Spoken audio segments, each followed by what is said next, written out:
হ্যাঁ ভাই, তুই হাসছিস কেন রে এইভাবে? কি হয়েছে?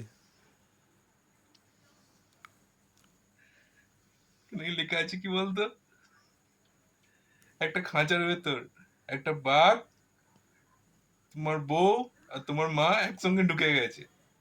এরপর কথা হচ্ছে কি না, যে কাকে তুমি বাঁচাবে, এবার তুই বলো ওকে বাঁচাবো। ভাই তোর বউ কিন্তু আরে এটা শুনছে, বাঘকে হ্যাঁ। বাঁচাবো না। হুম। মাও শুনছে। কেস খাবি? তোর মরার ইচ্ছে হয়েছে মনে হয়।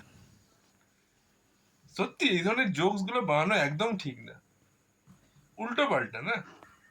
এইভাবে নারী হুম। সমাজকে এইভাবে লাইনে এসো বাবা। হুমলেট করে কোনো মানেই হুম। হয় না। অকারণে অকারণে কোনো মানে হয় না। কেন এখন প্রতিবাদ করতে ইচ্ছে করছে নাকি? না, প্রতিবাদ করা উচিত, করা উচিত না। মালটার মনে শুকিয়ে গেছে পুরো। ঠিক আছে, হুম হুম।